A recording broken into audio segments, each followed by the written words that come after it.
نحمده ونصلي على رسوله الكريم اما بعد فاعوذ بالله من الشيطان الرجيم براءة من الله ورسوله إلى الذين عاهدتم من المشركين فسيحوا في الأرض 4 أشهر واعلموا أنكم غير معجز الله وأن الله مخزي الكافرين صدق الله العظيم رب اشرح لي صدري ويسر لي أمري واحلل عقدة من لساني يفقهوا قولي اللهم ربنا ألهمنا رشدنا وأعذنا من شرور أنفسنا اللهم أرنا الحق حقا وارزقنا اتباعه وأرنا الباطل باطلا وارزقنا اجتنابه اللهم طهر قلوبنا من النفاق وأعمالنا من الرياء آمین یا رب العالمین۔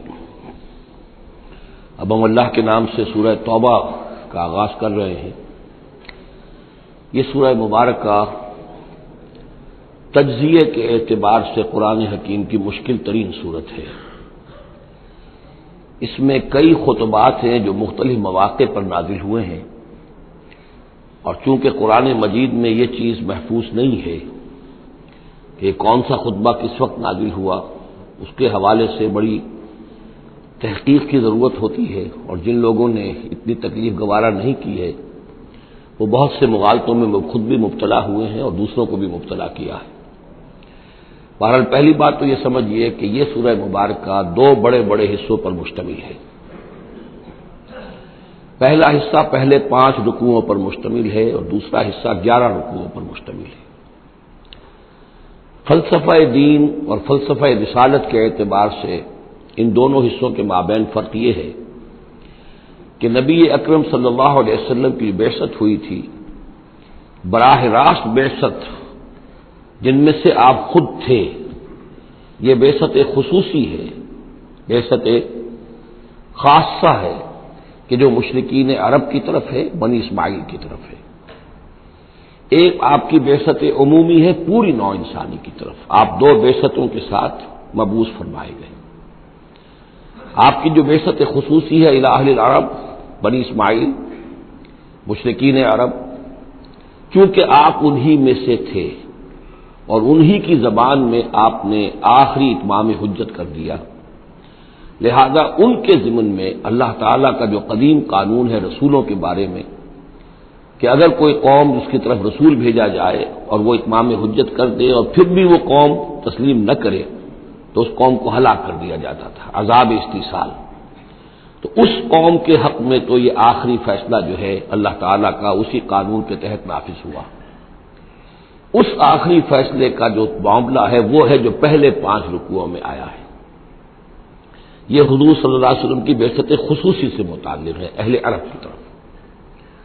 البتہ چونکہ آپ کی بعثت عمومی ہے پوری نوع انسانی کے لیے، آپ نے جزیرہ نما عرب میں دین کو غالب کر دیا، قائم کر دیا، بعثت خصوصی کا تو گویا کہ آخری مقصد آخری درجے میں مکمل ہو گیا، لیکن یہ بعثت عمومی کے کام کا آپ نے آغاز فرمایا ہے صلح حدیبیہ کے بعد۔ آپ نے 7 ہجری تک کوئی مبلغ، کوئی داعی کہیں باہر نہیں بھیجا، جب تک کہ جزیرہ نما عرب میں اس حد تک کامیابی نہیں ہو گئی کہ قریش نے آپ کو تسلیم کر لیا اور آپ کے ساتھ صلح کی، تو وہ جس کو کہ اللہ تعالیٰ نے انا فتحنا لک فتحا مبینہ قرار دیا ہے، اس وقت تک آپ نے اپنی پوری توجہ، آپ نے پورا وقت، آپ نے ساری صلاحیتیں، اپنی قوتیں مرکوز رکھی ہیں جزیرہ نما عرب کے اندر۔ البتہ جب اس حد تک کام پورا ہو گیا سن 7 میں، سن 6 میں صلح حدیبیہ ہوئی ہے، تو اس کے بعد آپ نے نامہ بر بھیجے، اپنے خطوط بھیجے، قیصر کے نام بھیجا، کسریٰ کے نام بھیجا، مقوقس کے نام بھیجا، نجاشی بھی اب جو اس وقت تھا، وہ نجاشی جو ایمان لائے تھے فوت ہو چکے تھے، ان کی تو غائبانہ نماز جنازہ بھی حضور نے پڑھائی تھی۔ اب جو نجاشی تھے وہ مسلمان نہیں تھے، ان کے پاس بھی خط گیا۔ ان خطوط کے نتیجے میں سلطنت روما سے ایک ٹکراؤ شروع ہو گیا، غزوہ موتا ہوا اور اس کے بعد غزوہ تبوک۔ یہ جو 2 غزوات ہیں ان کا تعلق حضور کی بعثت عمومی سے ہے کہ اب بیرون ملک عرب آپ کی دعوت کا اور آپ کی اقامت دین کی جد و جہد کا دائرہ وسیع ہو رہا ہے۔ تو 11 رکوع اس سورہ مبارکہ کے اس سے بحث کر رہے ہیں۔ وہ غزوہ تبوک کے گرد ہیں۔ ان میں سے 4 رکوع وہ ہیں کہ جو غزوہ تبوک کے لیے ذہنی تیاری کے لیے، اور اس کے بعد کچھ آیات وہ ہیں کہ جو تبوک جاتے ہوئے اور تبوک سے واپسی پر نازل ہوئی، اور کچھ حصہ وہ ہے جو تبوک سے واپس آ کر نازل ہوا۔ وہ تو ہے 11 رکوع جو 6 سے شروع ہو کر 16 تک جائیں گے مسلسل۔ البتہ پہلے 5 رکوع وہ ہیں کہ جن میں اندرون جزیرہ نمائے عرب، اندرون ملک آپ کے جو مشن تھا اس کی تکمیل کا جو آخری مرحلہ تھا اس کا اعلان ہو رہا ہے۔ اب یہ جو 5 رکوع ہیں ان میں بھی ایک عجیب تقسیم ہے۔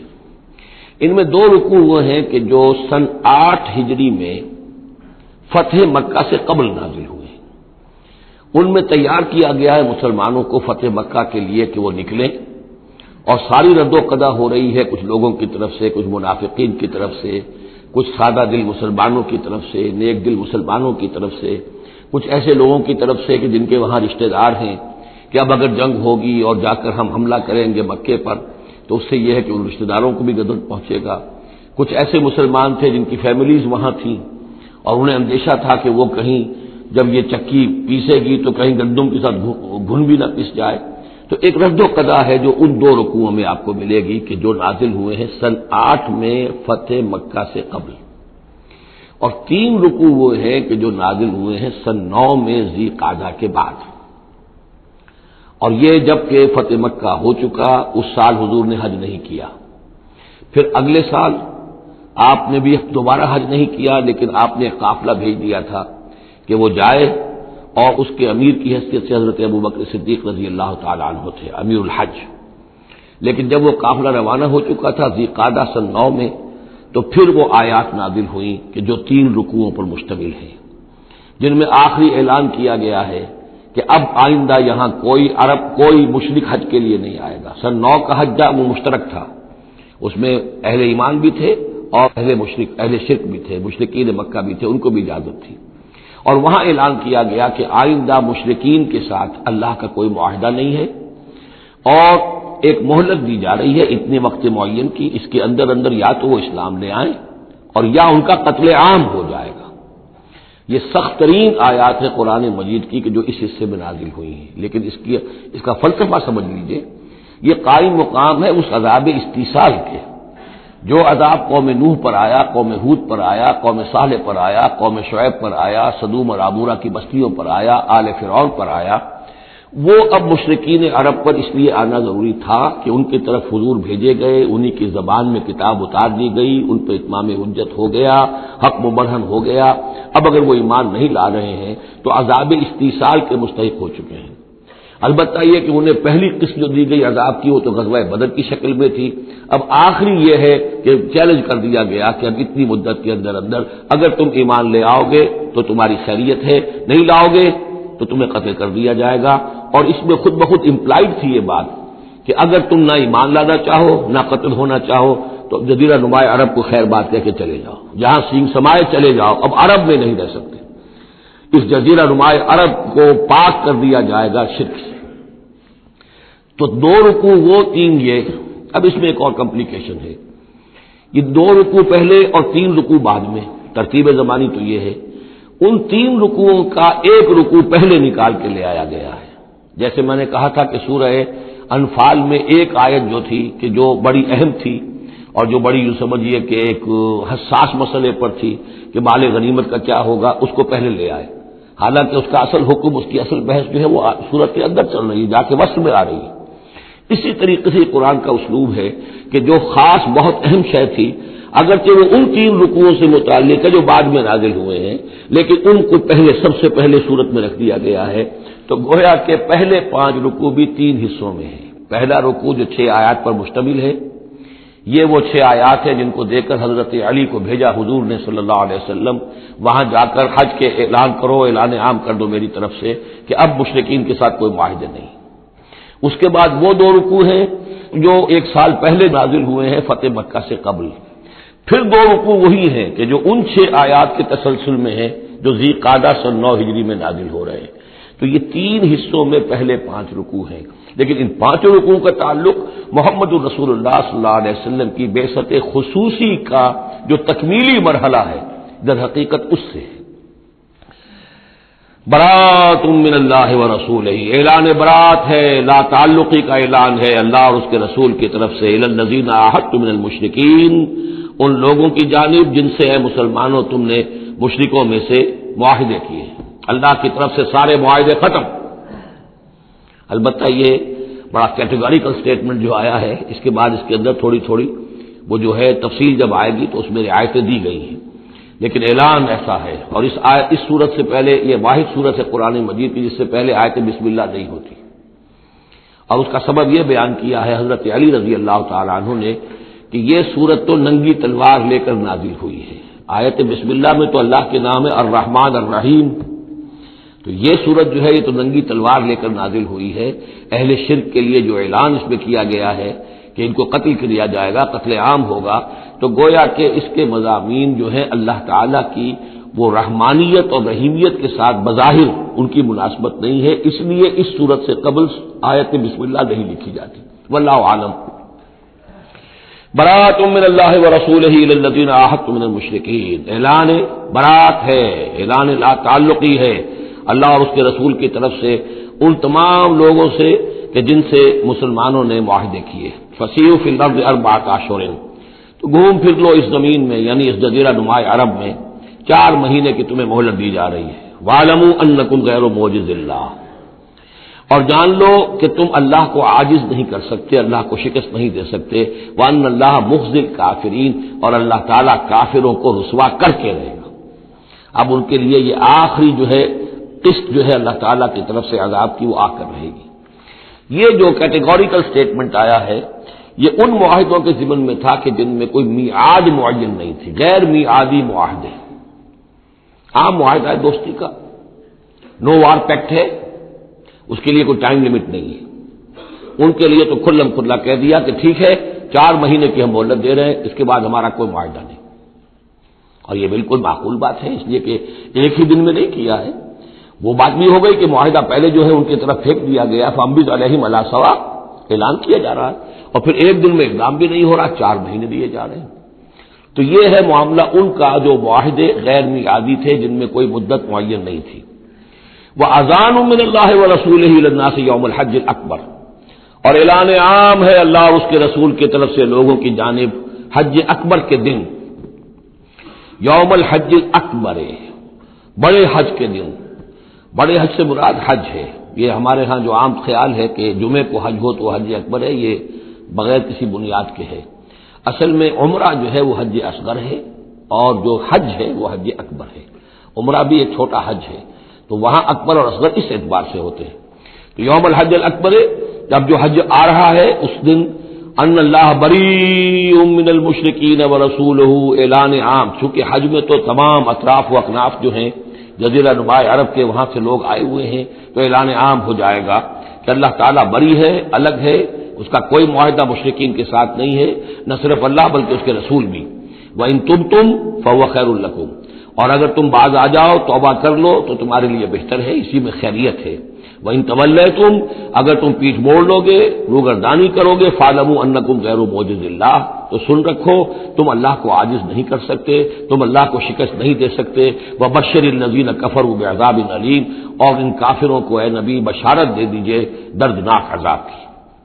إِلَّا الَّذِينَ عَاهَدتُّم مِّنَ الْمُشْرِكِينَ، اب یہاں ایک استثناء ہو رہا ہے، یہ ہے جن کے ساتھ میعادی معاہدے تھے، 2 سال کا معاہدہ ہے، 1 سال کا معاہدہ ہے، 6 ماہ کا معاہدہ ہے، اس کو مستثنا رکھا۔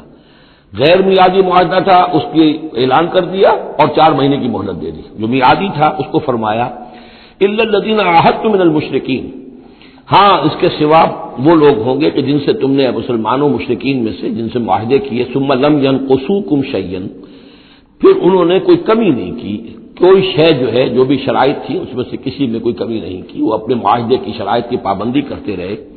وَلَمْ يُظَاهِرُوا عَلَيْكُمْ، اور نہ تم پر تمہارے دشمنوں کی کوئی مدد کی، احدن کسی کی بھی، فَأَتِمُّوا إِلَيْهِمْ عَهْدَهُمْ، تو ان کے لیے ان کی مدت مکمل کر دو، اِلَىٰ مُدَّتِهِمْ، جو بھی مدت ہے، کسی کی 2 سال کی ہے، کسی کی 6 مہینے کی ہے، تو جو میعادی معاہدہ ہے اس کی بشرطے کہ ان کی طرف سے کوئی خلاف ورزی نہ ہوئی ہو تو ان کی مدت جو ہے وہ پوری کر دو۔ ان اللہ یحب المتقین، یقینا اللہ تعالیٰ تقوی والوں کو پسند کرتا ہے۔ فَإِذَا انْسَلَخَ الْأَشْهُرُ الْحُرُمُ، جب یہ مہینے جو رعایت کے مہینے ہیں، پناہ کے مہینے ہیں، یعنی دو شکلیں ہو گئی، جیسے عورت کی جو عدت ہوتی ہے، فرض کیجئے کہ طلاق دی گئی تو ایک عدت تو یہ ہے کہ 3 ماہ جو ہے یا 3 حیض آ گئے، لیکن اگر وہ اگر حاملہ ہے تو وضع حمل تک وہ عدت رہے گی۔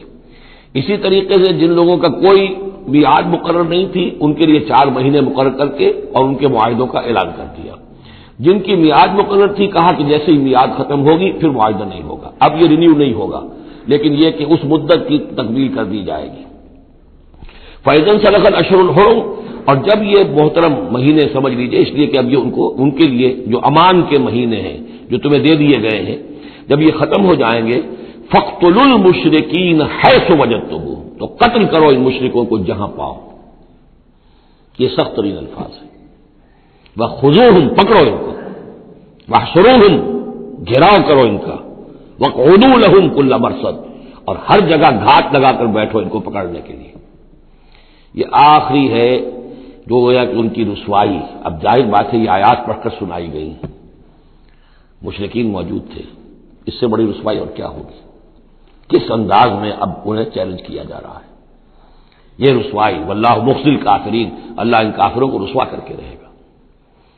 حضرت علی کو بھیجا گیا اس لیے کہ قافلہ روانہ ہو چکا تھا، پھر یہ آیتیں اتری ہیں 6، تو ان آیتوں کو دے کر حضور نے بھیجا کہ علی جاؤ اور میرے نمائندے کی حیثیت سے حج کے اجتماع میں تم اعلان کرو، اس لیے کہ عرب کا رواج یہ تھا کہ کسی بڑی شخصیت کی طرف سے اتنا بڑا اعلان وہ کوئی اس کا قریبی عزیز کر سکتا تھا۔ تو وہ قافلہ حج جو ہے کہیں پڑاؤ پر تھا، درمیان میں حضرت علی پہنچے، امیر تھے حضرت ابوبکر رضی اللہ تعالی عنہ۔ تو جب حضرت علی وہاں پہنچے ہیں تو پہلا سوال کیا حضرت ابوبکر نے، امیر او مامور، آپ امیر بنا کر بھیجے گئے یا مامور؟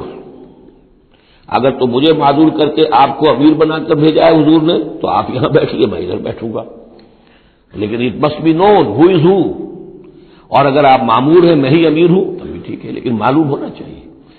یہ نظم کا معاملہ ہے دین کے اندر، جماعتی زندگی، اور مسلمانوں کا حال یہ ہو گیا کہ سب سے زیادہ غیر منظم قوم دنیا میں مسلمانوں کی۔ یہاں یہ کہ آتے ہی پہلی بات یہ ہو رہی ہے امیر اور مامور، بات طے ہو جانی چاہیے۔ آپ امیر ہو کر آئے ہیں تو میں چارج دیتا ہوں آپ کو، اور مامور ہے تو مجھے معلوم ہونا چاہیے۔ ان کا مامور، میں مامور ہی بنا کے بھیجا گیا ہوں، امیر الحج آپ ہی ہیں۔ البتہ ان آیات کا اعلان میں کروں گا حضور کی طرف سے حج کے اجتماع میں، اس میں یہ اعلان ہو رہا ہے۔ فَإِذَا انسَلَخَ الْأَشْهُرُ الْحُرُمُ فَاقْتُلُوا الْمُشْرِكِينَ حَيْثُ وَجَدتُّمُوهُمْ وَخُذُوهُمْ وَاحْصُرُوهُمْ وَاقْعُدُوا لَهُمْ كُلَّ مَرْصَدٍ فَإِن تَابُوا وَأَقَامُوا الصَّلَاةَ وَآتَوُا الزَّكَاةَ، پھر اگر وہ توبہ کریں، نماز قائم کریں، زکوٰۃ ادا کریں، فَخَلُّوا سَبِيلَهُمْ، تو ان کا راستہ چھوڑ دو، کھول دو، مجھ مسلمان ہو گئے۔ ان اللہ غفور الرحیم، یقیناً اللہ غفور الرحیم ہے۔ وَإِنْ أَحَدٌ مِّنَ الْمُشْرِكِينَ اسْتَجَارَكَ، اور اگر مشرکین میں سے کوئی شخص آپ سے پناہ طلب کرے، حتیٰ یسمع کلام اللہ، اتنا بڑا ہمیں الٹیمیٹم دے دیا گیا ہے، بہت سے لوگ ہوں گے ابھی تک انہوں نے توجہ کی ہی نہیں، سوچا ہی نہیں محمد کیا کہہ رہے ہیں، کیا دعوت ہے۔ اب یہ کہ تمام جزیرہ نما عرب کے لوگوں کو اتنا بڑا الٹیمیٹم آ گیا ہے تو وہ سنجیدگی سے سوچنے پہ مجبور ہوئے کہ یہ کیا بات ہے، کیا دعوت ہے جس کے لیے ہمیں یہ الٹیمیٹم دے دیا گیا۔ تو اگر ان میں سے کوئی آپ سے امن مانگے، امان مانگے، پناہ طلب کرے تاکہ وہ آپ کے پاس آ کر اللہ کا کلام سنے، حتیٰ یسمع کلام اللہ، یہ آج میں نے کوٹ کی تھی تعارف قرآن میں کہ قرآن اللہ کا کلام ہے، وہ اس حوالے سے حتیٰ یسمع کلام اللہ، یہاں تک کہ وہ آپ کے پاس آئیں، اللہ کا کلام سنیں، ثم ابلغہ ما امنہ، پھر انہیں ان کی امن کی جگہ پر پہنچا دیں۔ یہ نہ ہو کہ وہیں کہ اب کرو فیصلہ، اسلام قبول کرتے ہو نہیں کرتے ورنہ تمہاری گردن اڑاتے ہیں، نہیں، وہ امان لے کر آیا تھا، کلام اللہ سننا چاہتا تھا، اب فیصلہ وہ جو بھی کرے لیکن اس کو جا کر اپنے گھر اس کے امن کی جگہ تک پہنچا دو۔ ثم ابلغہ ما امنہ ذالک بانہم قوم لا یعلمون، اور یہ اس لیے کہ یہ لوگ ہیں جو علم نہیں رکھتے، انہیں پتہ ہی نہیں ہے، یہ ابھی تک غافل ہی رہے، انہوں نے سنجیدگی سے سوچا ہی نہیں ہے کہ یہ دعوت کیا ہے۔ یہ 6 آیات جو ہیں ان کا سلسلہ اب جڑے گا چوتھے رکوع کے ساتھ جا کر۔ اب جو دوسرا رکوع اور تیسرا رکوع آ رہے ہیں یہ ہے کہ جو سن 8 ہجری میں فتح مکہ سے قبل نازل ہوئے، اور اس میں مسلمانوں کو آمادہ کیا جا رہا ہے قریش کے خلاف جنگ کرنے کے لیے۔ اگرچہ جنگ بالفعل نہیں ہوئی لیکن کیا معلوم تھا، ممکن ہے خون ریزی ہو جائے، ممکن ہے مکے کی گلیاں جو ہیں وہ خون کی ندیاں جو ہے اس میں بہنے لگے، سارے اندیشے تھے، وہ تو جو ہو گیا وہ تو بعد میں معلوم ہوا کہ کیا ہوا ہے، لیکن بہرحال اس میں جو ریلیکٹنس تھی، کچھ لوگوں میں بربنائے منافقت، کچھ لوگوں میں بربنائے شرافت اور ایک سادہ لوحی، کچھ لوگوں میں اس وجہ سے کہ ان کے اعزاء اور اقربا وہاں تھے اور انہیں اندیشہ یہ تھا کہ کہیں وہ گیہوں کے ساتھ وہ گھن بھی نہ پس جائے۔ کیف یکون للمشرکین عہد عند اللہ وعند رسولہ، اصل میں یوں ذہن میں رکھیے کہ جو صلح حدیبیہ ہوئی تھی اس کو خود قریش کے حلیف قبیلے نے توڑ دیا، اور اب حضور صلی اللہ علیہ وسلم سے آج سیرت میں آپ نے پڑھا ہی ہوگا کہ ابو سفیان جو سردار ہیں مکے کے، وہ آئے ہیں چل کر یہ درخواست لے کر کہ حضور اس صلح کی تجدید کر دیجئے۔ حضور نے تجدید نہیں کی، سفارشیں بھی کروائیں انہوں نے جو بھی کروا سکتے تھے، حضرت علی سے کوشش کی، اپنی بیٹی حضرت ام حبیبہ رضی اللہ تعالی عنہا وہ حضور کی زوجہ محترمہ تھی، وہاں گئے، انہوں نے بھی کوئی حوصلہ نہ دیا، بلکہ وہاں تو واقعی اور ہو گیا کہ وہ گئے اپنی بیٹی کے ہاں، حضور کا بستر بچھا ہوا تھا، بیٹھنے لگے تو ام حبیبہ رضی اللہ تعالی عنہا نے فرمایا کہ ابا جان ذرا ٹھہریے، وہ ٹھٹک کر کھڑے رہ گئے تو بستر طے کر دیا، اب بیٹھ جائیے۔ اب یہ سردار قریش انہوں نے کہا کہ یہ بستر میرے لائق نہیں تھا یا میں اس بستر کے لائق نہیں تھا۔ حضرت ام حبیبہ فرماتی ابا جان آپ اس بستر کے لائق نہیں ہیں، یہ نبی کا بستر ہے اور آپ ناپاک ہیں، آپ مشرک ہیں، تو اب کیا کہیں، ان سے سفارش کرو گے؟ معلوم ہوا کہ وہ ساری گئے تو تھے اس لیے کہ بیٹی سے سفارش کروا دیں گے تو شاید زبان میں نہ کھل سکی ہو، پر اس وقت ہو سکتا ہے کہ بہت سے لوگوں نے یہ چیمے گوئیاں کی ہو کہ دیکھیے اچھی بات نہیں ہے، صلح اچھی بات ہوتی ہے، اب یہ قریش کا سردار آیا ہے، گڑ گڑا رہا ہے، سفارشیں کروا رہا ہے، تو صلح کر لینی چاہیے، کیوں صلح نہیں کر رہے حضور؟ اس کو پس منظر میں رکھیے، تب یہ آیتیں آپ کی سمجھ میں آئیں گی۔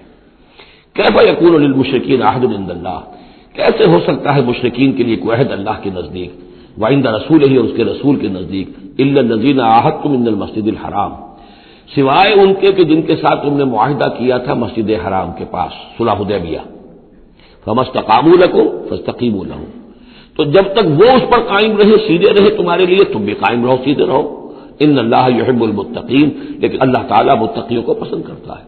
یعنی جب تک انہوں نے نہیں توڑا تھا معاہدہ، ہم نے بھی پیروی کی، ہم نے اس کی پوری جو ہے پوری پابندی کی، لیکن یہ کہ اب جب کہ ان کی طرف سے یہ توڑا جا چکا ہے تو اب کوئی دباؤ نہیں ہے، کوئی اخلاقی اصول نہیں ہے کہ لازماً معاہدے کی تجدید کی جائے، اب صورتحال کو دیکھنا ہے۔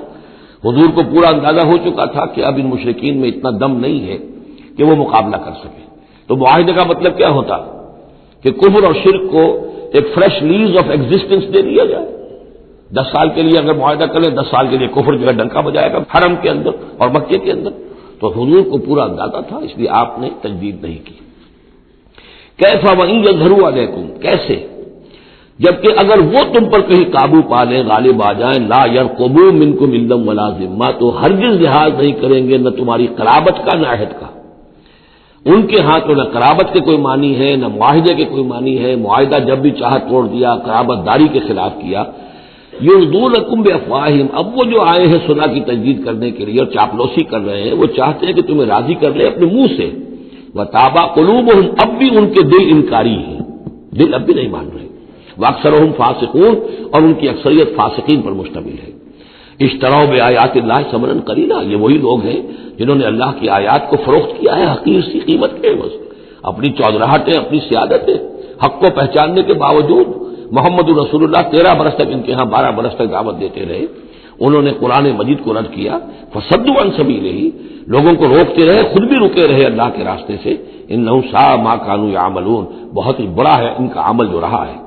لا يرقبون فی مومن الا ولا ذمہ، دوبارہ یہ کسی مومن کے حق میں نہ قرابت کا کوئی لحاظ کرتے ہیں نہ کسی عہد اور معاہدے کا کرتے ہیں، واولئک هم المعتدون، اور حقیقت میں یہی لوگ ہیں جو حد سے زیادہ تجاوز کرنے والے ہیں۔ فإن تابوا وأقاموا الصلاة وآتوا الزکاة، پھر بھی اللہ نے راستہ کھلا رکھا ہوا ہے، اب بھی کھلی بات ہے کہ اگر وہ توبہ کرے اور نماز قائم کرے اور زکات دے، فإخوانکم فی الدین، تو وہ تمہارے دینی بھائی ہیں۔ وَنُفَصِّلُ الْآيَاتِ لِقَوْمٍ يَعْلَمُونَ، اور ہم اپنی آیات کی تفصیل بیان کر رہے ہیں ان لوگوں کے لیے جو علم رکھتے ہیں، جو علم حاصل کرنا چاہیں۔ وَإِن نَكَثُوا أَيْمَانَهُم مِّن بَعْدِ عَهْدِهِمْ، اور اگر انہوں نے توڑ دیا ہے اپنی اس قسم کو اور معاہدے کو اس کے باندھنے کے بعد، وطعنوا فی دینکم، اور جبکہ وہ انہوں نے عیب لگایا ہے تمہارے دین کے معاملے میں، فقاتلوا ائمۃ الکفر، تو اب جنگ کرو ان کفر کے اماموں سے. یہ ہے الفاظ جو بہت نوٹ کرنے کے. ائمۃ الکفر کون تھے جزیرہ نما عرب میں؟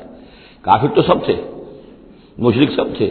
ائمۃ الکفر، ائمۃ الشرک، یہ قریش تھے، متولی کعبے کے، بتوں کے مجاور. یہ سارا مرکز جو ہے شرک کا جو بنایا، اللہ کے گھر کو توحید کا مرکز تھا اسے شرک کا اڈا بنا دیا. یہ ہے امام. جب تک ان کو شکست نہ دی جائے تو ظاہر بات ہے کہ جزیرہ نما عرب پر دین کے غلبے کا تصور نہیں ہے. چاہے وہاں کوئی فارمل حکومت نہیں تھی، کوئی سلطنت نہیں تھی، کوئی ریاست نہیں تھی، کوئی جو ہے فارمل دارالخلافہ نہیں تھا، لیکن معنوی اعتبار سے یہ ام القری، یہ مرکزی بستی ہے، یہ ہے اس پورے جزیرہ نما عرب کا صدر مقام ایک اعتبار سے. اور یہاں کے جو لوگ ہیں ائمۃ الکفر، ان کے ساتھ جنگ کرو. فقاتلوا ائمۃ الکفر، تو قتال کرو ان کفر کے اماموں سے. انہم لا ایمان لہم، ان کی کسی قسم کا کوئی پاس نہیں، ان کی کوئی قسمیں نہیں ہیں، کوئی اعتبار نہیں. لعلہم ینتہون، شاید کہ وہ باز آ جائیں، یعنی سختی سے شاید باز آ جائیں. اے مسلمانوں، نرمی کے ساتھ وہ باز آنے والے نہیں. الا تقاتلون قوما نکثوا ایمانہم، کیا ہو گیا تمہیں؟ تم جنگ نہیں کرنا چاہتے ایسی قوم سے جنہوں نے اپنے عہد کو توڑا؟ معاہدہ انہوں نے توڑا ہے، مسلمانوں نے تو نہیں توڑا، نہ مسلمانوں کے حلیف قبیلے نے توڑا. انہوں نے وعدہ جو کیا تھا اس کو توڑا ہے. تو کیا ہو گیا تمہیں؟ شرافت کی وجہ سے یا بزدلی کی وجہ سے یا منافقت کی وجہ سے یا اور کسی سبب سے تم ان سے جنگ نہیں کرنا چاہتے؟ الا تقاتلون، کیا تم قتال نہیں کرنا چاہتے قومن، اس قوم سے نکثوا ایمانہم، جنہوں نے اپنی قسمیں توڑی. وہموا باخراج الرسول، یہی تو ہے کہ جنہوں نے رسول کو مکے سے نکلنے پر مجبور کیا. وہم بدؤکم اول مرہ، اور انہوں نے ہی آغاز کیا تھا. ظاہر بات ہے کہ کتنا مسلمانوں کو ستایا تھا مکے میں، مسلمانوں میں سے بعضوں کو شہید کیا تھا مکے میں، کتنوں کو تکلیفیں دی تھی، ٹارچر کیا تھا، پرسیکیوٹ کیا تھا، انہوں نے کیا پہلی مرتبہ. اتخشونہم، اب دیکھیے یہ ہے وہ سرچنگ کوشچن. اے مسلمانوں، کیا ان سے ڈر رہے ہو؟ یہ کوئی بزدلی ہے جو تم پر طاری ہو گئی ہے؟ قریش کے خلاف اقدام سے گھبرا رہے ہو؟ اتخشونہم فاللہ احق ان تخشوہ ان کنتم مؤمنین، تو اگر تم مومن ہو تو اللہ زیادہ حقدار ہے کہ تم اس سے ڈرو. اب یہ اس کا حکم ہے، تمہیں اقدام آخری کرنا ہے. قاتلوہم، کرو جنگ ان سے. یعذبہم اللہ بایدیکم، اللہ تعالی عذاب دے گا انہیں تمہارے ہاتھوں. ویخزہم، اور ان کو رسوا کرے گا. وینصرکم علیہم، اور تمہاری مدد کرے گا ان کے خلاف. ویشف صدور قوم مومنین، اور اہل ایمان کے سینوں کی جلن کو دور کر دے گا، ٹھنڈک عطا فرمائے گا. یعنی اب بھی مکے میں ایسے لوگ تھے کہ جن پر ٹارچر ہو رہا تھا، وہ جو ضعیف تھے، جو نہیں کر سکتے تھے، سفر نہیں کر سکتے تھے، یا خواتین تھیں، تو ان کے اوپر جو بھی ظلم ہو رہے تھے.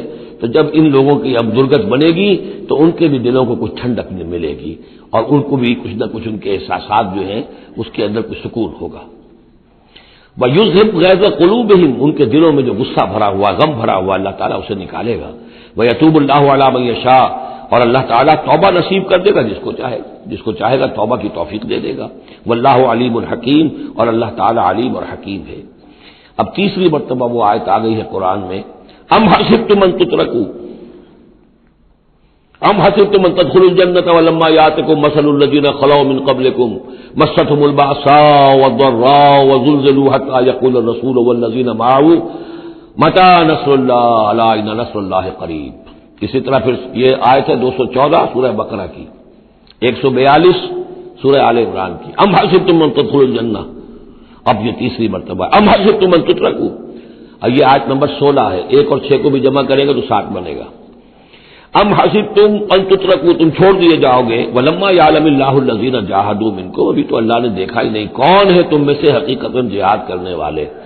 دوسری قوموں کے خلاف جہاد کرنا اور تھا، اب اپنی قوم کے خلاف جہاد کرنے کے لیے جانا. ظاہر بات ہے کہ اس کے اندر ایک اور اضافی امتحان ہے جو اللہ تمہارا لے لینا چاہتا ہے. وَلَمْ يَتَّخِذُوا مِن دُونِ اللَّهِ وَلَا رَسُولِهِ وَلَا الْمُؤْمِنِينَ وَلِيًّا، اور دیکھ لینا چاہتا ہے اللہ کہ کون ہے وہ لوگ کہ جو اللہ کے سوا اور اس کے رسول کے سوا اور اہل ایمان کے سوا کسی کے ساتھ دلی تعلق، دلی محبت اور دلی رازداری کا کوئی تعلق نہیں رکھتے. یہ رشتے جب تک کٹیں گے نہیں ایمان کی تلوار سے، اس وقت تک تمہارا خلوص جو ہے اللہ کے ساتھ اور دین کے ساتھ وہ کیسے ثابت ہوگا؟ واللہ خبیر بما تعملون، اور جو کچھ تم کر رہے ہو اللہ اسے باخبر ہے۔ ما کان للمشرکین ان یعمروا مساجد اللہ، ان مشرکوں کا تو یہ حق نہیں ہے کہ وہ آباد کریں اللہ کے گھروں کو۔ یہ مسجد ہے، اللہ کا گھر ہے، یہ بیت اللہ ہے، یہ مشرکین اس کے متولی بنے بیٹھے ہیں، ان کا کوئی حق نہیں ہے۔ یہ توحید کا مرکز ہے بیت اللہ۔ ما کان للمشرکین، نہیں ان کا یہ حق ان یعمروا مساجد اللہ، یہ متولی بنے بیٹھے ہوئے ہیں اس کے، شاہدین علی انفسہم بالکفر، اپنے اوپر کفر کی گواہی دیتے ہوئے، یعنی اعلانیہ کافر ہیں، مشرک ہیں، اور پھر اس بیت اللہ کے متولی بنے ہوئے۔ اولئک حبطت اعمالہم، ان کے سارے اعمال حبط ہو گئے، یعنی حاجیوں کی خدمت کر دی، پانی پلا دیا، یہ کر دیا، وہ کر دیا، ان کی کوئی حیثیت اللہ کی نگاہ میں نہیں ہے۔ ان کے جو شرک ہے اور کفر ہے اس نے ان کے تمام اعمال حبط کر دیے۔ تو فی النار ہم خالدون، اور آگ ہی میں وہ رہیں گے ہمیشہ ہمیشہ۔ انما یعمر مساجد اللہ من آمن باللہ والیوم الآخر، مسجدیں اللہ کی مسجدوں کو آباد کرنا تو ان کا حق ہے جو ایمان لائے اللہ پر اور یوم آخر پر، واقام الصلاۃ، اور نماز قائم کریں، وآت الزکوٰۃ، اور زکوٰۃ ادا کریں، ولم یخش الا اللہ، اور نہ ڈرے کسی سے سوائے اللہ کے۔ فعسیٰ اولئک ان یکونوا من المہتدین، تو ایسے لوگ ہیں کہ جو جن کے بارے میں توقع ہے کہ وہ راہ یاب ہوں گے اور منزل مراد تک پہنچ جائیں گے۔ اجعلتم سقایۃ الحاج و عمارۃ المسجد الحرام کمن آمن باللہ والیوم الآخر، کیا تم نے حاجیوں کو پانی پلانا اور مسجد حرام کو آباد رکھنا اس کو برابر کر دیا ہے اس کے کہ جو شخص ایمان لایا اللہ پر اور یوم آخر پر، وجاہد فی سبیل اللہ، اللہ کی راہ میں جہاد کرے؟ یہ مشرکین مکہ، مشرکین قریش جو کیا کرتے ہیں، ان کا یہی کریڈٹ ان کا کیا ہے کہ بیت اللہ کو آباد رکھا ہوا ہے، حاجی آ رہے ہیں تو ان کی خدمت کر رہے ہیں، انہیں دودھ پانی پلا رہے ہیں، تو بس یہی تو کیا یہ چیزیں برابر ہو گئی ان کے کہ جو ایمان لائے اللہ پر اور یوم آخر پر اور جنہوں نے جہاد کیا اللہ کی راہ میں؟ لا یستوون عند اللہ، یہ دونوں برابر نہیں اللہ کے نزدیک۔ واللہ لا یہدی القوم الظالمین، اور اللہ ایسے ظالموں کو ہدایت نہیں دیتا۔ الذین آمنوا وہاجروا وجاہدوا فی سبیل اللہ باموالہم وانفسہم، وہ لوگ جو ایمان لائے، جنہوں نے ہجرت کی پھر جہاد کیا اللہ کی راہ میں اپنے مالوں سے اور اپنی جانوں سے، اعظم درجۃ عند اللہ، ان کا بہت بلند و بالا اور بہت عظیم رتبہ ہے اللہ کے نزدیک۔ واولئک هم الفائزون، اور حقیقت میں وہی ہیں کامیاب ہونے والے۔ یبشرهم ربهم برحمۃ منہ ورضوان، انہیں بشارت دیتا ہے ان کا رب اپنی رحمت، خاص اپنے خزانہ فضل سے رحمت کی، ورضوان، اور رضامندی کی، وجنات لهم فیہا نعیم مقیم، اور ان باغات کی کہ جن کے اندر بہت ہمیشہ رہنے والی نعمتیں ہوں گی، خالدین فیہا ابدا، جن میں وہ رہیں گے ہمیشہ ہمیش۔ ان اللہ عندہ اجر عظیم، یقیناً اللہ تعالیٰ ہی کے پاس بہت بڑا اجر ہے۔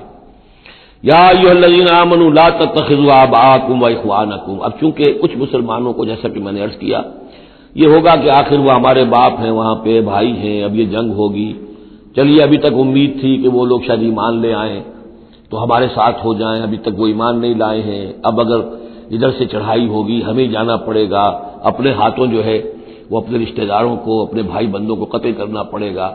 یہ چیز جو رکاوٹ بن رہی تھی تو ذرا اب اس کے اوپر ایک ضرب لگ رہی ہے ان دو آیتوں میں، اور قرآن مجید کی اہم ترین آیتوں میں سے اگلی آیت ہے جو آئے گی اس کے بعد، آیت نمبر 24۔ یا ایھا الذین آمنوا لا تتخذوا آباءکم واخوانکم اولیاء، اے اہل ایمان اپنے باپوں اور بھائیوں کو اپنے ولی اور دوست اور حمایتی مت سمجھو، مت بناؤ۔ ان استحبوا الکفر علی الایمان، اگر انہوں نے ایمان کے مقابلے میں کفر کو پسند کیا ہے، اگر اب بھی تمہارے دل میں ان کے لیے محبت ہے اور تمہارے دل میں وہ تعلق جو ہے موجود ہے، تو اس کا مطلب یہ ہے کہ پھر ایمان کے ساتھ رشتہ تمہارا مضبوط نہیں ہے، اللہ کے لیے غیرت نہیں ہے، دین کے لیے، توحید کے لیے غیرت نہیں ہے۔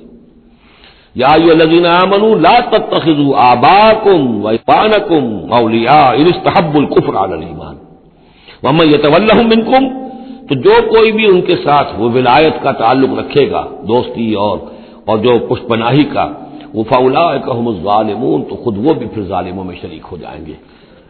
اب وہ آیت آ رہی ہے، خاصی طویل آیت ہے اور یہ بہت ہی اہم آیت ہے۔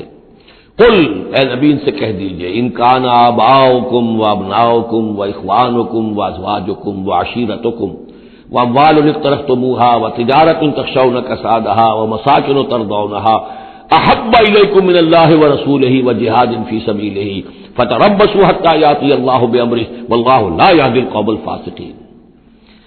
اے نبی ان سے کہہ دیجئے اگر ہو تمہیں تمہارے باپ اور تمہارے بیٹے اور تمہارے بھائی اور تمہاری بیویاں یا بیویوں کے لیے شوہر اور تمہاری برادری رشتہ دار اور وہ مال جو تم نے بہت محنت سے کمائے ہیں جمع کیے ہیں، وہ تجارت جس کے مندے کا تمہیں خطرہ رہتا ہے، ڈرتے رہتے ہو، اور وہ حویلیاں اور وہ محل جو تم نے بنائے ہیں تمہیں بہت پسند ہیں، مساکن ترضونھا، اگر یہ 8 چیزیں محبوب تر ہیں، احب الیکم، ان 8 کی محبت زیادہ ہے تمہارے دلوں میں من اللہ و رسولہ و جہاد فی سبیلہ، اللہ کی محبت، رسول کی محبت، اللہ کی راہ میں جہاد کی محبت، اگر یہ 3 محبتیں کم ہیں وہ زیادہ ہیں فتربصوا، تو جاؤ انتظار کرو، دفع ہو جاؤ، فتربصوا، جاؤ انتظار کرو، حتی یاتی اللہ بامرہ، یہاں تک کہ اللہ اپنا فیصلہ سنا دے، واللہ لا یہدی القوم الفاسقین، اللہ ایسے فاسقوں کو راہیاب نہیں کرتا۔ بہت سخت آیت ہے، بہت اہم آیت ہے، بڑی کیٹیگوریکل ہے۔ ہر شخص اپنے باطن میں ایک ترازو نصب کرے، اپنے باطن میں، کسی اور کو نہ ناپیے تولیے، یہ اپنے آپ کو تولیے، بل الانسان علی نفسہ بصیرہ، انسان اپنے آپ سے خوب واقف ہے۔ ایک میں ڈالیے پلڑے کے اندر یہ 8 محبتیں، باپوں کی محبت، بیٹوں کی، بھائیوں کی، بیویوں کی یا شوہروں کی، اسپاؤسز کی، یا اس کے بعد رشتہ داروں کی، اور 3 شکلیں ہیں مال کی، وہ مال جو جمع کیا ہے، اور وہ تجارت جو بڑی محنت سے جمائی ہے، اس کا مندے کا اندیشہ رہتا ہے، اور وہ گھر بنائے ہیں، محل بنائے ہیں، کوٹھیاں بنائی ہیں، ولاز بنائے ہیں، بڑے ان کو سجایا ہے، ڈیکوریٹ کیا ہے۔ اگر ان 8 چیزوں کی محبت تمہارے دل میں زیادہ ہے، اللہ کی محبت، اس کے رسول کی محبت، اللہ کی راہ میں جہاد کی محبت سے، یہاں یہ تیسری چیز ہے کانکریٹ۔ پہلی 2 تو آپ کہہ سکتے ہیں میرے دل میں بڑی محبت ہے، آپ کو کیا پتا، ٹھیک ہے بھائی، ہو سکتا ہے ٹنوں محبت ہو اللہ کی آپ کے دل میں، اور رسول کا بھی عشق ہو سکتا ہے کہ ٹنوں ہو آپ کے دل میں، لیکن تیسری محبت تو نظر آ جائے گی اللہ کی راہ میں جہاد کی محبت کتنی ہے۔ اگر یہ 3 محبتیں ہلکی ہیں، وہ پڑنا بھاری ہے، فتربصوا حتی یاتی اللہ بامرہ، تو جاؤ انتظار کرو یہاں تک کہ اللہ اپنا فیصلہ سنا دے، اور اللہ ایسے فاسقوں کو، ایسے ناہنجاروں کو، ایسے سرکشوں کو اللہ تعالی ہدایت نہیں دیتا۔ یہ سیلف اسسمنٹ سکیم ہے، ہر شخص خود اپنا جائزہ لے، کہاں کھڑا ہے، اس کی allocation of time, allocation of energies, اپنی صلاحیتیں کہاں لگا رہا ہے، کہاں کھپا رہا ہے، کس کام میں لگا رہا ہے۔ اسی کو پھر علامہ اقبال نے ایک شعر میں جمع کر دیا ہے، یہ مال و دولت دنیا، یہ رشتہ و پیوند، بتان وہم و گما، لا الہ الا اللہ۔ مال و دولت دنیا کی 3 شکلیں، دولت جیسے بھی ہو، ایسٹس ہوں، بینک بیلنس ہو، سٹاکس ہو، جو بھی ہو، یہ مال و دولت دنیا۔ نمبر 2 جائیداد ہے، نمبر 3 بزنس ہے یا کیریئر ہے، پروفیشن ہے، اور رشتہ و پیوند جو سب سے قریبی ہو سکتے ہیں، باپ، بیٹا، بھائی اور اسپاؤس، اور جو بھی اور رشتہ دار ہیں۔ یہ مال و دولت دنیا، یہ رشتہ و پیوند، بتان وہم و گما، یہ صرف بت ہیں، ہمارے اپنے وہم کے، توہم کے، ان کی کوئی حقیقت نہیں ہے۔ بتان وہم و گما، لا الہ الا اللہ۔ اگر لا الہ الا اللہ کی شمشیر سے ان بتوں کو آپ توڑ نہیں دیں گے، اور جب تک ٹھیک ہے، حق ہے ان کا، بیوی کا حق ہے، اولاد کا حق ہے، ان لنفسک علیک حقا، لیکن وہ تابع رہے، ان 3 چیزوں کے تابع رہے، تب تک ٹھیک ہے۔ اور اگر ان 3 چیزوں سے وہ اوپر چلا گیا، کوئی بھی ایک بھی، تو بس وہ توحید ختم ہے، اب وہ شرک ہے۔ لقد نصرکم اللہ فی مواطن کثیرۃ ویوم حنین، اور اے مسلمانوں تمہاری اللہ نے مدد کی بہت سے مواقع پر، اور خاص طور پر یوم حنین۔ اب ظاہر بات ہے کہ یہ حصہ وہ ہے جو نازل ہو رہا ہے، جو کہ جب ہم کون سے رکوع میں پہنچ گئے، 4تھے رکوع میں پہنچ گئے، تو 4تھا اور 5واں پھر وہ ہے جو ذی القعدہ سن 9 میں نازل ہو رہا ہے۔ تیسرا رکوع جہاں ختم ہوا، وہ 2 رکوع ختم ہو گئے کہ جو قریش پر حملے کے ضمن میں اور مکے کی طرف اقدام کے ضمن میں جو رد و قدا ہو رہی تھی، اور وہ فتح مکہ سے پہلے نازل ہوئے سن 8 ہجری میں، رمضان سے قبل۔ اب یہ پھر وہی سلسلہ جڑ گیا جو 6 آیتیں ہم پہلے پڑھائے ہیں، ذی القعدہ سن 9 ہجری میں جو نازل ہوئی اسی کے ساتھ۔ اب ظاہر بات ہے کہ اس وقت جو ہے غزوہ حنین بھی ہو چکا تھا۔ لقد نصرکم اللہ فی مواطن کثیرۃ، اللہ نے تمہاری مدد کی ہے مسلمانوں بہت سے مواقع پر، ویوم حنین، حنین کے دن بھی کی، اذ اعجبتکم کثرتکم، جبکہ تمہیں اپنی کثرت پر ناز ہو گیا تھا۔ اب یہ بھی یہ نہ سمجھیے کہ سب مسلمانوں کو ہو گیا تھا۔ حضور جب فتح مکہ کے وقت آئے ہیں مکے میں تو 10,000 مسلمان آپ کے ساتھ تھے۔ پھر اس کے بعد آپ نے جب طائف پر حملے کا فیصلہ کیا اور اس کے بعد آپ میدان میں نکلے اور حنین کی جنگ ہوئی ہے تو 12,000 کا لشکر آپ کے ساتھ تھا۔ 10,000 وہ تھے اور 2,000 یا تو وہ لوگ تھے جو فتح مکہ کے بعد ایمان لائے، نو مسلم سمجھ لیجئے اسی وقت جو ایمان لائے، اور یا ابھی وہ مشرک ہی تھے لیکن چونکہ اب وہ رعایا ہو گئے مسلمانوں کی تو وہ بھی گویا کہ شریک تھے اس میں ان کے خادموں اور معاونین کی حیثیت سے۔ 12,000 کا یہ لشکر جب گزر رہا تھا ایک وادی سے، اور اس وادی کے دونوں طرف پہاڑیاں تھیں، تو جو تیر انداز تھے اور وہ بہت ہی نشانے والے لوگ تھے، تو انہوں نے مورچے بنا رکھے تھے پہاڑیوں کے اوپر، ان کے اوپر سے تیروں کی بوچھاڑ آئی ہے، تو یہ نشیب میں ہے، وادی میں ہے، اوپر سے بیراج آ رہا ہے، اس کے نتیجے میں بھگدڑ مچ گئی۔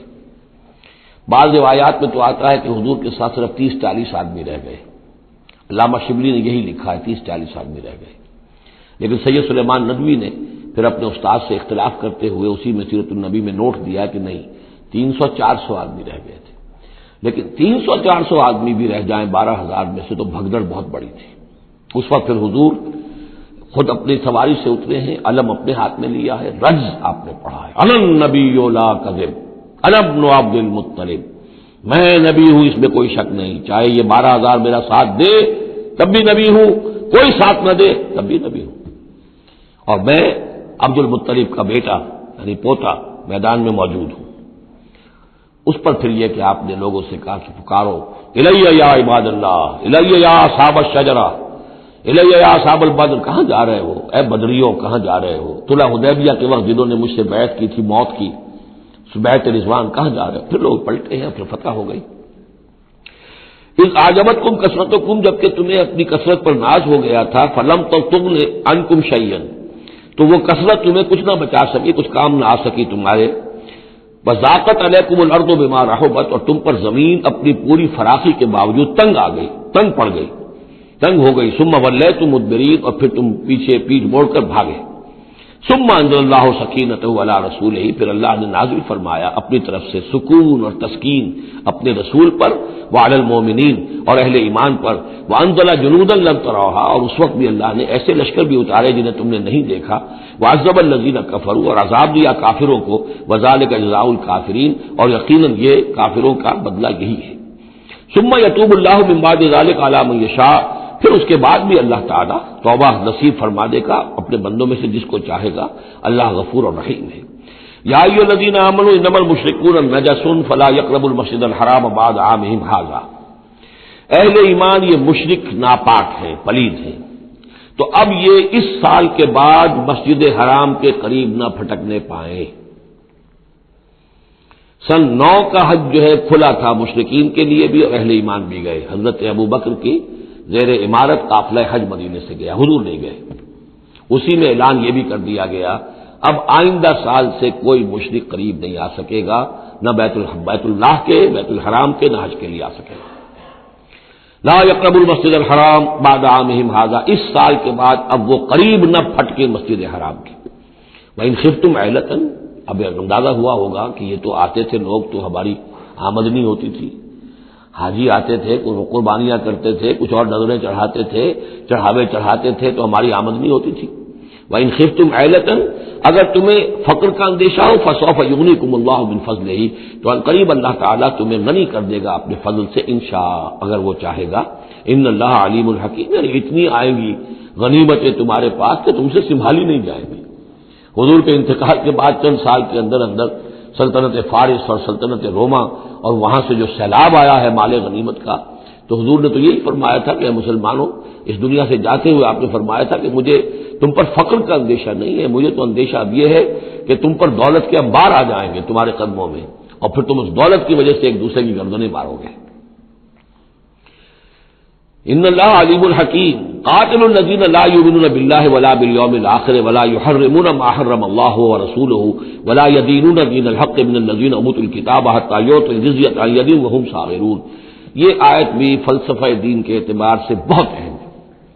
جنگ کرو ان لوگوں سے جو نہ ایمان رکھتے ہیں اللہ پر نہ یوم آخر پر، جو حرام نہیں ٹھہراتے جس کو اللہ اور اس کے رسول نے حرام ٹھہرایا، اور نہ قبول کرتے ہیں دین حق کی تابع داری من الذین اوتوا الکتاب، ان لوگوں میں سے کہ جن کو کتاب دی گئی تھی، حتی یعطوا الجزیۃ عن ید وہم صاغرون، یہاں تک کہ وہ اپنے ہاتھ سے جزیہ پیش کریں اور چھوٹے ہو جائیں، نیچے رہے، تابع ہو جائیں۔ یہ فرق ہے جو کیا گیا ہے۔ مشرکین عرب کے لیے تو کوئی آپشن نہیں تھا، یا ایمان لاؤ یا گردن مار دی جائے گی، اس لیے کہ ان میں سے تھے حضور صلی اللہ علیہ وسلم، ان پر اتمام حجت بدرجہ آخر ہو گیا۔ لیکن یہ کہ باقی لوگوں کے لیے، نصارہ اور یہود کے لیے بھی اسی کتابیں بقیہ پوری نوع انسانی ہے، تمام انسان، پھر فارس کے لوگ تھے یا ہندوستان کے لوگ تھے یا اور تھے، ان سب کے لیے قانون یہی رہا ہے۔ کسی کے لیے یہ چیلنج نہیں ہے کہ تم یا ایمان لاؤ یا قتل کر دیے جاؤ گے، اس کے بعد کسی کے لیے نہیں۔ یہ خاص وقت تھا اس قوم کے لیے اس عذاب کا کہ جس قوم نے ایک رسول کی دعوت کو رد کیا تھا۔ اب اس کے بعد کوئی رسول ہے بھی نہیں، موجود نہیں ہے، بنفس نفیس تو موجود نہیں ہے، معنوی طور پر ہے، وہ واقعتاً جو ہے مادی طور پر تو نہیں ہے۔ اس حوالے سے اب بقیہ پوری نوع انسانی کا معاملہ کیا ہے؟ ان کے سامنے یہ ہے کہ قتال ان سے بھی کیا جائے گا، جنگ ان سے بھی کی جائے گی، یہاں تک کہ وہ تابع ہو جائیں، اللہ کے دین کی بالادستی کو قبول کر لیں، لیکن اس کے نیچے وہ یہودی رہیں، وہ مجوسی رہیں، وہ ہندو رہیں، وہ سکھ رہیں، وہ پارسی رہیں، وہ جو بھی چاہے رہیں، انڈیویجول کو کسی کو اسلام لانے پہ مجبور نہیں کیا جائے گا، اور یہ نہیں ہوگا کہ گردن اڑا دی جائے گی یا اسلام لاؤ۔ وہ معاملہ تھا مشرکین عرب کے لیے۔ یہ جو زمین و آسمان کا فرق، اس کو اچھی طرح سمجھ لیجئے۔ یہی وجہ ہے کہ پھر جب دور صحابہ میں اور دور خلافت راشدہ میں فوجیں نکلی ہیں صحابہ کی، تو 3 آپشنز دیتے تھے وہ۔ ایمان لے آؤ، تم ہمارے برابر کے ہو جاؤ گے، تمہارے حقوق ہمارے حقوق برابر، ہم یہ بھی نہیں کہیں گے ہم سینئر ہیں تم جونیئر ہو، تمہارے حق کا برابر، بالکل برابر۔ اگر ایمان نہیں لاتے، تابع داری اختیار کرو، جزیہ دو، اور اسلامی ریاست کی بالادستی قبول کرو، پھر تم یہودی رہو، مجوسی رہو، عیسائی رہو، نصرانی رہو، جو چاہو رہو، ہندو رہو، بدھ مت کے رہو، جو چاہو رہو۔ اگر یہ بھی نہیں گوارا، گویا کہ تم باطل کے نظام کو قائم رکھنا چاہتے ہو، تو پھر تیسرا آلٹرنیٹو تلوار آئے گی میرے اور ہمارے تمہارے درمیان فیصلہ کرے گی، آ جاؤ میدان جنگ میں۔ 3 آپشنز ان کے لیے، مشرکین عرب کے لیے بھی 3 آپشن بن گئے تھے 2 ہی، یا ایمان لاؤ یا قتل کر دیے جاؤ گے۔ تیسرا آپشن یہ تھا کہ جزیرہ نما عرب چھوڑ کر جہاں چاہو بھاگ جاؤ، یہاں نہیں رہ سکتے، لیکن یہ اس میں امپلائڈ تھا نہیں، کلیئر نہیں تھا، اسپیلٹ آؤٹ نہیں تھا۔ لیکن ان کے لیے یہ دوسرا آپشن تھا، قاتل الذین لا یؤمنون باللہ، قتال کرو ان سے جو ایمان نہیں رکھتے اللہ پر نہ یوم آخر پر، ولا یحرمون ما حرم اللہ ورسولہ، نہ حرام ٹھہراتے ہیں اور سمجھتے ہیں ان چیزوں کو جو اللہ اور اس کے رسول نے حرام کی ہیں، ولا یدینون دین الحق، اور نہ دین حق کو قبول کرنے کے لیے اور اس کی تابعداری کرنے کے لیے تیار ہیں، من الذین اوتوا الکتاب، اہل کتاب میں سے، ان سے بھی جنگ کرو، حتی یعطوا الجزیۃ عن ید، یہاں تک کہ وہ دے جزیہ ہاتھ سے، وہم صاغرون، اور چھوٹے ہو کر رہے، اسلام کی بالادستی قبول کریں۔ وقالت الیہود عزیر ابن اللہ، اور یہودیوں نے یہ اعتقاد گھڑ لیا تھا کہ عزیر اللہ کے بیٹے ہیں۔ وقالت النصارى المسیح ابن اللہ، اور نصارہ نے یہ عقیدہ گھڑ لیا کہ مسیح اللہ کے بیٹے ہیں۔ ذالک قولہم بافواہہم، یہ ان کے منہ سے باتیں ہیں جو نکلی ہیں، ان کی کوئی حقیقت نہیں ہے۔ یظاہرون قول الذین کفروا من قبل، یہ ریس کر رہے ہیں، نقل کر رہے ہیں ان لوگوں کی باتوں کی کہ جو ان سے پہلے جنہوں نے کفر کیا تھا۔ یہ میں اشارہ کر چکا تھا کہ متھرائزم یہ ایک مذہب تھا پرانا، اور خاص طور پر مصر اس کا بہت بڑا مرکز تھا۔ تو جب یہ سینٹ پال نے جب تبلیغ شروع کی ہے عیسائیت کی، اور وہ وہاں سے پھر بات جو ہے آگے بڑھی ہے، اور جینٹائلز کے اندر بھی تبلیغ اس نے شروع کی، تو اس نے پھر اپنے مذہب میں ایسے اعتقادات شامل کر لیے کہ یہ جو دوسرے مذہب کے لوگ ہیں وہ آسانی سے ہمارے اس مذہب میں عیسائیت میں آ جائیں۔ تو جو تثلیث مصر میں پہلے سے موجود تھی، اسی تثلیث کے نام بدل دیے۔ مصر میں تثلیث تھی God the father, Horus the son of God, and Isis the god mother. تو اللہ خدا اور ایک خدا کی ماں وہ جو آئسس دیوی یعنی اور خدا کا بیٹا. تو اللہ اور عیسیٰ اور مریم یہ پہلی تصنیف تھی ابتدائی کی جو بنی ہے. God the father, Horus the son of God and Isis the god mother. تو انہوں نے ان کی نقالی کی ہے، اس نقالی میں انہوں نے یہ تصنیف ایجاد کر دی ہے. قاتلہم اللہ انا یوفکون، اللہ تعالیٰ انہیں قتل کرے، ہلاک کرے. یہ کہاں سے بچلائے گئے ہیں؟ اتخذوا احبارهم ورهبانهم اربابا من دون اللہ. دوسری جو سب سے بڑی گمراہی ہوئی عیسائیوں میں وہ یہ ہے کہ انہوں نے اپنے احبار اور رہبان کو بھی رب بنا لیا اللہ کے سوا. اب یہ جو ہے اس پر اعتراض کیا تھا، اعتراض نہیں سوال کیا تھا حضرت عدی ابن حاتم نے، جو مشہور ہیں حاتم طائی، بہت بڑے جو سخی تھے. وہ تو خیر فوت ہو چکے تھے حضور کی بعثت سے قبل، اور وہ عیسائی تھے. ان کے بیٹے تھے یہ عدی ابن حاتم، یہ ایمان لے آئے. لیکن ایک روز انہوں نے حضور سے پھر یہ کہا کہ حضور یہ بات کچھ سمجھ میں نہیں آئی، قرآن کہتا ہے کہ ہم نے بحیثیت عیسائی اپنے احبار اور رہبان کو اپنا خدا بنا لیا، ارباب بنا لیا. تو ایسی بات تو نہیں ہے، تو اس کا مفہوم کیا ہے؟ تو آپ نے فرمایا کیا یہ صحیح نہیں ہے کہ جس شے کو وہ حلال کہہ دے تم حلال مان لیتے ہو، جس شے کو وہ حرام کہہ دے تم حرام مان لیتے ہو؟ کہ جی یہ تو ہے، تو یہی تو خدا بنا مان لینا ہے. یعنی قانون سازی کا حق اللہ کو حاصل ہے. یہاں پوپ صاحب کو پورا اختیار ہے، جو چاہے فیصلہ کر دے. تو 2000 سال تک تو حضرت مسیح کو سولو دینے کا الزام یہودیوں پر رہا. اب آ کر اچانک انہوں نے ایک ڈیکری، ایک فرمان کے ذریعے سے بری کر دیا. تاریخ کو بدل دیں، حرام کو حلال کر دیں، حلال کو حرام کر دیں. یہی ہمارے ہاں بھی ایک پوپ ہوتے ہیں. یہ جو ہمارے یہاں اسماعیلی ہیں، ان کا جو امام حاضر ہے وہ معصوم ہے، اور وہ جس چیز کو چاہے حلال کر دے، جس چیز کو چاہے حرام کر دے. انہوں نے بھی شریعت ثابت کی ہوئی ہے، اسماعیلیوں پر شریعت نہیں ہے. ایک اسماعیلی وہ ہیں جو ہنزا وغیرہ میں رہتے ہیں، ان کے ہاں شریعت ہے. یہ پرانے اسماعیلی ہیں کہ جو باہر سے آ کر یہاں پر آباد ہوئے تھے. ایک یہ گجرات کے علاقے میں آ کر جب اسماعیلیوں نے اپنی تبلیغ کی ہے تو انہوں نے وہی کیا جو سینٹ پال نے کیا تھا، شریعت ثابت کر دی. اور جو ہندوؤں کا عقیدہ تھا اس کے اندر 9 اوتار تھے، 9 اوتار آ چکے ہیں دنیا میں اللہ کے. ان کا کہ حضرت علی 10ویں اوتار ہیں، 10م اوتار. وہ 10م اوتار ان کے عقیدے میں شامل ہو گیا. اور جو ان کا امام حاضر ہے اسے پورا اختیار حاصل ہے، شریعت کی جس چیز کو چاہے منسوخ کر دے، جو چیز چاہے حرام قرار دے دے، جو چیز چاہے حلال قرار دے دے. یہ ہے دین. تو اتخذوا احبارهم ورهبانهم، تو یہ تو گویا کہ خدا ہی بنا لیا، یہ اختیار تو خدا ہی ہے. اربابا من دون اللہ، انہوں نے اللہ کے سوا ان کو بھی رب بنا لیا ہے. والمسیح ابن مریم، اور مسیح ابن مریم کو تو پوچھتے ہیں. وما امروا الا ليعبدوا الها واحدا، انہیں نہیں حکم دیا گیا تھا مگر اس بات کا کہ وہ پوجے صرف ایک الہ کو. لا الہ الا ہوا، نہیں ہے کوئی معبود اس کے سوا. سبحانہ عما یشرکون، وہ پاک ہے اس سے کہ جو شرک یہ کر رہے ہیں. یریدون ان یطفئوا نور اللہ بافواہہم، یہ چاہتے ہیں کہ اللہ کے نور کو بجھا دیں اپنے منہ کی پھونکوں سے. وَيَأْبَى اللَّهُ إِلَّا أَن يُتِمَّ نُورَهُ وَلَوْ كَرِهَ الْكَافِرُونَ، اور اللہ کو ہرگز منظور نہیں ہے مگر یہ کہ وہ اپنے نور کا اتمام فرما کر رہے، چاہے یہ کافروں کو کتنا ہی ناگوار ہو. هُوَ الَّذِي أَرْسَلَ رَسُولَهُ بِالْهُدَى وَدِينِ الْحَقِّ لِيُظْهِرَهُ عَلَى الدِّينِ كُلِّهِ، وہی تو ہے جس نے بھیجا ہے اپنے رسول کو صلی اللہ علیہ وسلم الہدا اور دین حق دے کر، تاکہ غالب کرے اسے کل کے کل دین پر، کل نظام زندگی پر. وَلَوْ كَرِهَ الْمُشْرِكُونَ، خواہ یہ مشرکوں کو کتنا ہی ناگوار ہو. کیونکہ یہاں آ کر حضور کے مشن کے آخری درجے میں تکمیل ہو رہی ہے، تو یہاں کلیئرلی اب اس کو انیشیٹ کر دیا گیا. وہ جو میں نے عرض کیا تھا کہ ایک ہے رسالت کا بنیادی مقصد، تبشیر ہے، انذار ہے، تذکیر ہے، دعوت ہے، تبلیغ ہے. وما نرسل المرسلین الا مبشرین ومنذرین، وہ بنیادی مقصد بھی حضور کی بعثت کا ہے.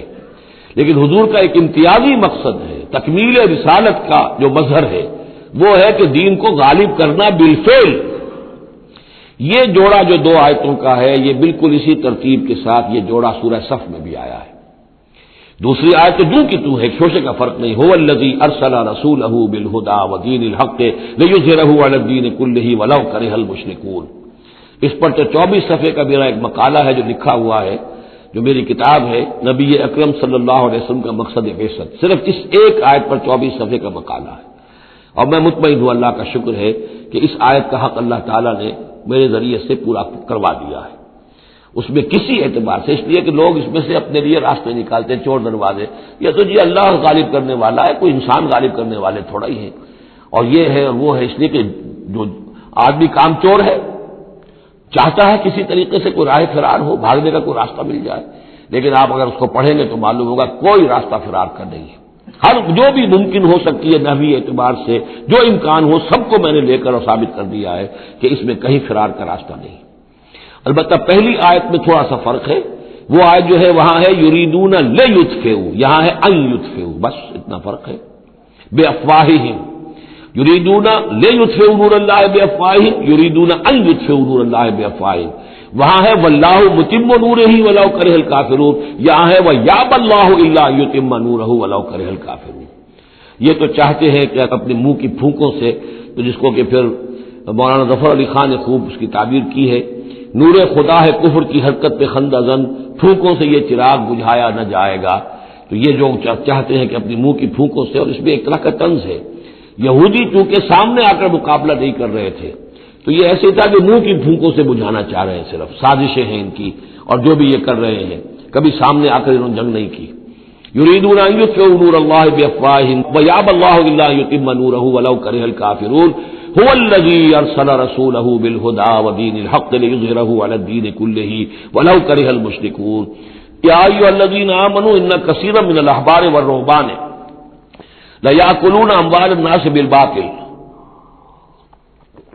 وَيَصُدُّونَ عَن سَبِيلِ اللَّهِ وَالَّذِينَ يَكْنِزُونَ الذَّهَبَ وَالْفِضَّةَ وَلَا يُنْفِقُونَهَا فِي سَبِيلِ اللَّهِ فَبَشِّرْهُم بِعَذَابٍ أَلِيمٍ. یہ آیت بھی بہت اہم ہے، اس لیے کہ جو مسلمان امتوں کے اندر علماء اور احبار اور صوفیاء، یا آپ ایک لفظ استعمال کریں مذہبی پیشوا، جو بھی ایک طبقہ بن جاتا ہے، اگر ان میں دنیا کی محبت اور مال کی محبت آ جائے، ایک عام کاروباری آدمی ہے، دنیا کا کاروبار کرتا ہے، اب ظاہر بات ہے حلال ذریعے سے کما رہا ہے، اچھا کھائے اچھا پہنے، ٹھیک ہے، کوئی جائیداد بھی بناتا ہے، کوئی حرام کام نہیں ہے، اس کی اولاد کو منتقل ہو جائے گی.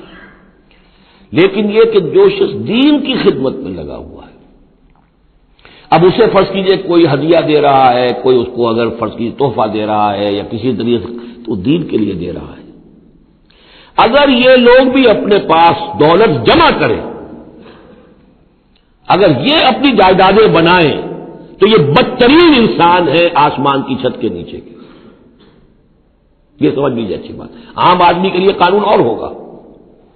اس حدیث کو ذہن میں لے آئیے، حضور نے فرمایا یوشک ان یاتی علی الناس زمان، مجھے اندیشہ ہے لوگوں پر ایک وقت ایسا آ جائے گا. کیسا آ جائے گا؟ لا یبقى من الاسلام الا اسمہ، اسلام میں سے اس کے نام کے سوا کچھ نہیں بچے گا.